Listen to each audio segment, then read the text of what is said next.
Entonces, en un refrigerador no frost, anteriormente cuando teníamos el refrigerador convencional, o sea, que era el que utilizaba todo el mundo porque todavía no existía esta tecnología, ese refrigerador lo que utilizaba era solamente un termostato, una bombilla y el compresor. Y el pulsador, que era el que se encargaba de apagar la bombilla. Eso era lo que tenía una nevera.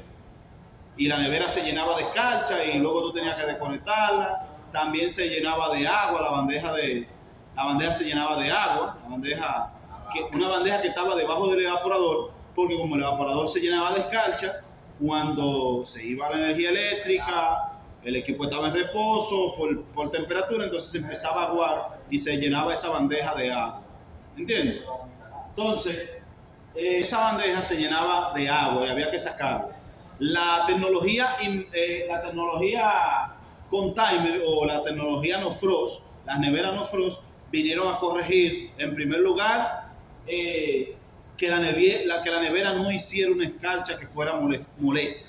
¿Entiendes? Sino la nevera no frost sí hacen escarcha, pero la escarcha no se ve, porque la escarcha está detrás, es invisible al cliente. Está detrás de un sistema de ventilación que tienen este tipo de nevera y el cliente no la ve. Y aparte de eso se agrega una resistencia eléctrica para que descarche la nevera o la descongele. Porque después de que el compresor tiene aproximadamente 6 horas trabajando, se acumula mucha escarcha. Y si se deja que siga trabajando después de ese periodo, entonces se va a obstruir el paso del aire. Los evaporadores están construidos con láminas o placas que dejan pasar el aire. O sea, tienen un hueco, una abertura para que el aire circule. Cuando eso se llena de escarcha, entonces el aire no puede circular y por eso es que el refrigerador no enfría en la parte de abajo, en la parte del conservador, que también puede estar arriba según el fabricante. Entonces, vamos a ver cómo funciona. Ya en una nevera no frost convencional, cuando decimos convencional es porque es lo común, lo que todo el mundo utiliza. O sea, todavía, por ejemplo, la nevera inverter no es lo que todo el mundo utiliza. Entonces, por eso ya esto pasa a ser convencional, porque después de la nevera que hacía escarcha, la gente lo que empezó a utilizar fue la nevera no frost, que no hace escarcha, y ya la mayoría de las personas es muy difícil que tú vayas a una casa y tengas una nevera convencional, pero se da el caso. Hay personas que la tienen, pero ya la mayoría de las personas tienen una nevera con un sistema no frost porque es más cómoda. No tienen que estar sacando bandejas para botar el agua, porque fue una de las cosas que corrigió este sistema, porque tiene un drenaje y ese drenaje va a una bandeja de drenaje donde tiene una tubería que sale del compresor.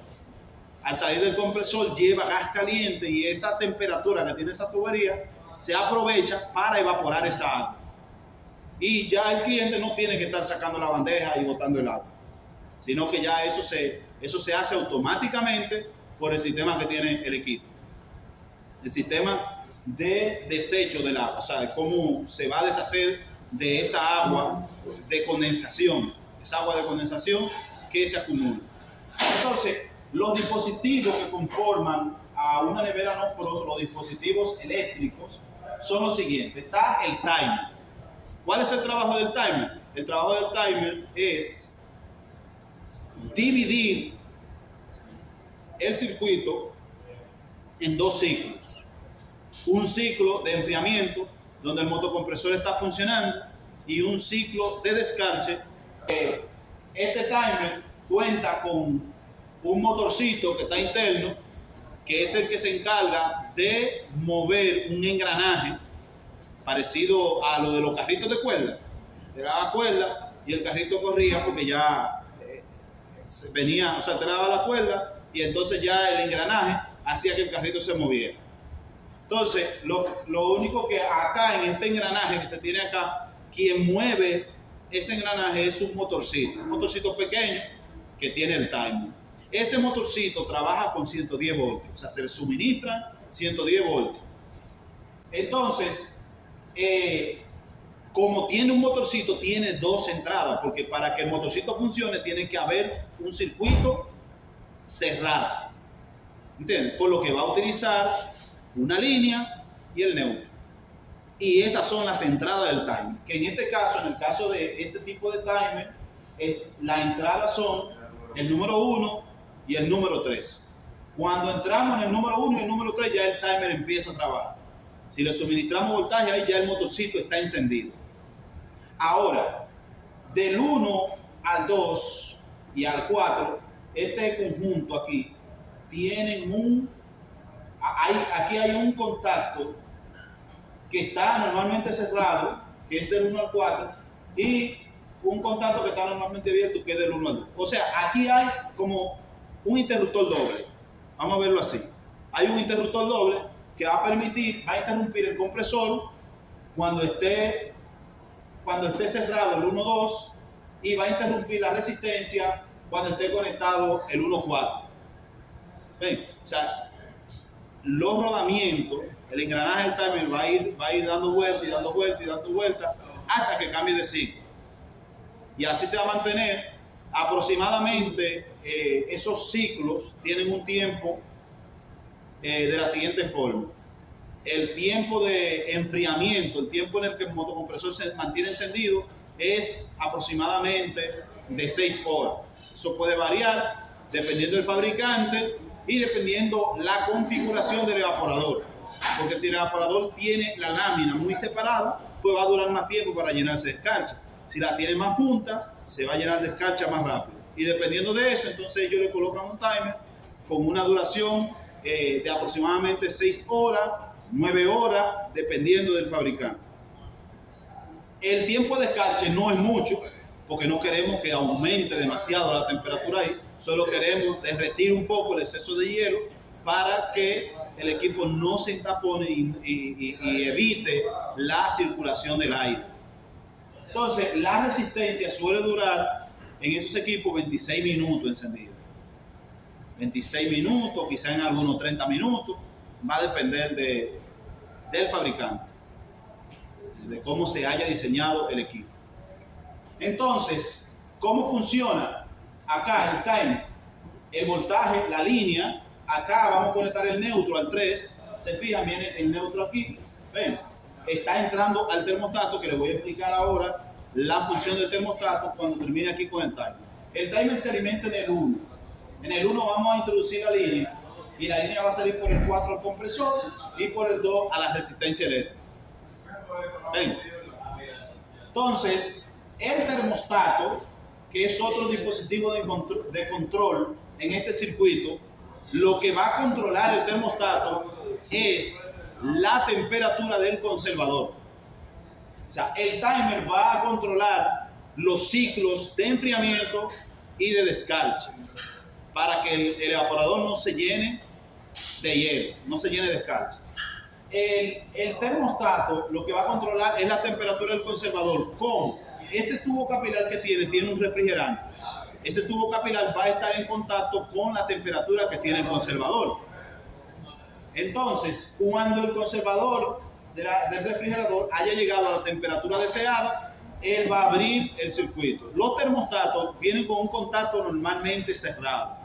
A temperatura ambiente, ellos dejan pasar la corriente. Cuando la temperatura baja al valor ajustado en el termostato, entonces ellos van a abrir su circuito, van a abrir su contacto, van a abrir el contacto y la corriente va a dejar de pasar al timer.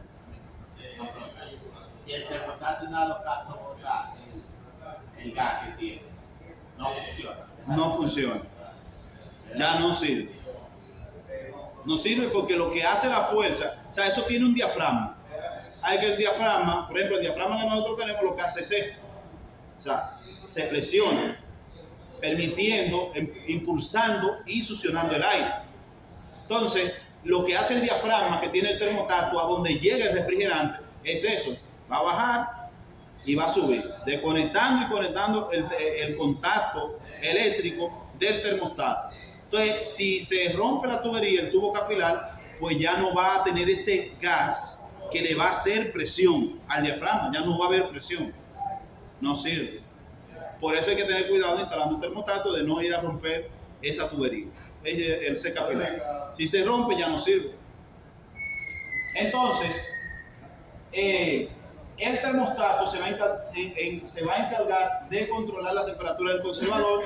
Cuando la temperatura del conservador llegue al valor deseado, él va a desconectar el circuito. Va a dejar de pasar corriente, que va a alimentar el timer, y se va a dejar de alimentar el compresor. Bien. El equipo se apaga completamente. El equipo se va a apagar. Menos la luz. No interviene la luz, pero la luz va de manera directa. En este caso, el termostato está conectado al 3 del timer. Al 3 del timer. Lo que va a interrumpir es el timer. Ahí va a ocupar la luz ahí. Sí, pero en esta configuración, en este caso está configurado así ese circuito. En otros casos, el termostato va en la línea y no en el neutro. Aquí lo que le está interrumpiendo es el neutro que llega al timer. Lo que está interrumpiendo es el timer. O sea, lo que si el contacto 1.4 está cerrado y está por la mitad del ciclo, aunque el termostato mande a apagar, el equipo no va a apagar.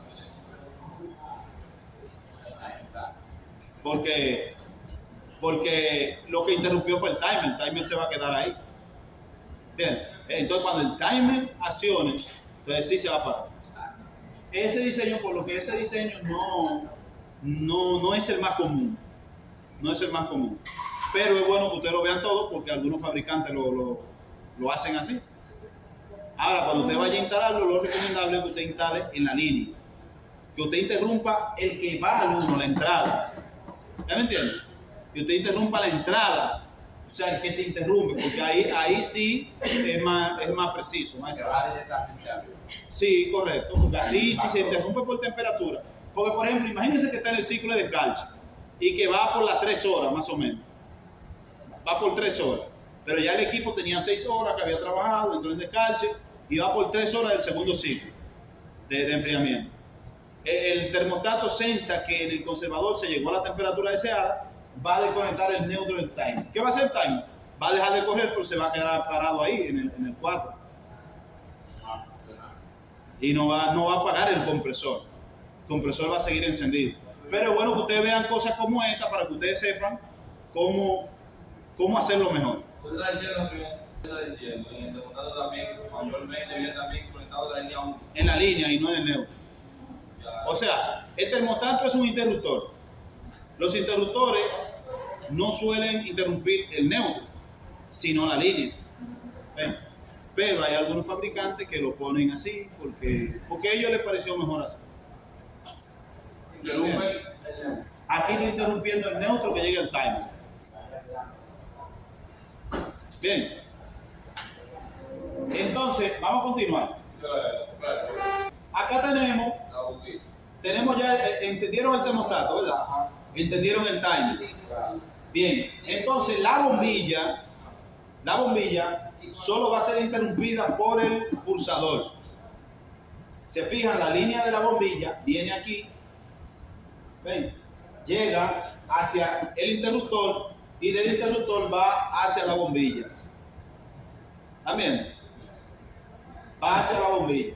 Entonces, la bombilla solo le interrumpe el pulsador. El pulsador tiene el objetivo de que la bombilla no se quede encendida cuando se cierra la nevera porque va a aumentar el calor en el equipo. Y no es lo que queremos. O sea, no queremos que el equipo tenga más carga. Exacto. Entonces, por eso se usa el pulsador para apagar la bombilla cuando la nevera esté cerrada.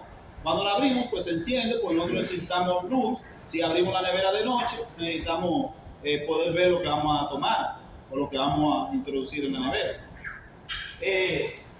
¿Entendieron la bombilla, verdad? Con el interruptor. Tenemos el compresor que está siendo controlado por el 4 del timer.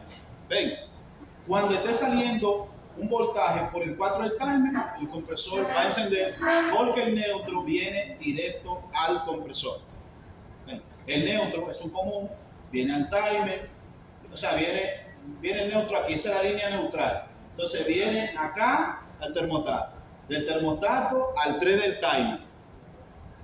Viene el neutro de manera directa a la marcha del compresor. viene el neutro de manera directa a la resistencia y está pasando por el protector, el bimetálico. El bimetálico que va a permitir que la resistencia entre solamente cuando sea necesario. Solamente cuando él entienda que cuando haya una baja temperatura, que él sense una baja temperatura, el termodisco, entonces él va a dejar entrar la resistencia. Si él siente que hay mucho calor en la recámara de congelación, pues entonces él no va a dejar que la resistencia encienda, aunque el timer le haya mandado a encender. O sea, aunque el contacto 1-2 esté activado, si el termodisco sensa que hay una temperatura caliente, no va a encender. Imagínense, por ejemplo, que se fue la energía eléctrica y el refrigerador pasó el día entero desconectado. Y el refrigerador se quedó en el ciclo de descanso y llegó la energía eléctrica. Y lo primero que hace el equipo es encender la resistencia. Se va a poner eso, se va a aumentar el calor ahí. Y si había algo que estaba a punto de dañarse, que solo le faltaba un chin de calor, pues ya se va a terminar de dañar. Ven. Aparte de que al estar todo descongelado y eso caliente ahí, pues puede suceder cualquier imprevisto. Puede quemar algo que esté muy cerca, etc. O puede el plástico, ustedes saben que los cambios de temperatura suelen deformar las cosas. Yo fui y reparé una falla de una nevera en estos días y la nevera lo que tenía era que la resistencia había deformado el ducto. El ducto estaba deformado. Ese video está en YouTube, lo pueden ver. El ducto estaba deformado. Yo fui, lo resolví y nítido. Era eso, el aire se estaba distribuyendo arriba y no bajaba. No bajaba. Que luego la resistencia quedó muy abajo. Parece que al norte de la pierna. Sí. Yo la cojo capilar. Con pedazo capilar y la mano. Sí, es lo más ideal. Porque con el capilar no se va a quemar. No. Con pedazo capilar, la mano bien. Sí, a veces se cae, se mueve. Entonces, seguimos terminando de explicar esto. ¿Ya entendieron todos los componentes que hay? Entonces vamos a ver ahora a darle seguimiento a la conexión. Tomamos la línea, ¿verdad? Viene la línea, entra en el 1, sale por el 4 y sale por el 2. Sigue la línea, entra el interruptor y sale a la bombilla. Ven, ya ahí conectamos la línea. El neutro. Viene el neutro, va el termostato va al 3 del time. El neutro lo conectamos a la marcha del compresor y le conectamos el neutro a la resistencia y conectamos el neutro a la bombilla. Y ya ahí nuestro circuito estaría hecho. Eso es una nevera no frost. Eso es lo que ustedes van a encontrar. El interruptor del foco la va a llevar a la línea, ¿verdad? ¿El interruptor? Del foco. La va a llevar a la línea, ¿verdad? Sí, el interruptor de foco, o sea, el interruptor No, solamente la línea, sí. Porque es un interruptor. La bombilla lleva El neutro y la línea. Sí, exacto. Los interruptores solamente interrumpen una de las líneas. Solamente. El interruptor el interruptor no es un consumidor. En este caso, hay interruptores que sí, que para interrumpir necesitan que se active una bobina. ¿Entiendes? En el caso de esto, es un interruptor mecánico, no consume nada. Quien consume es el motor o la resistencia. El interruptor solo deja pasar o impide el paso de la corriente. Bien.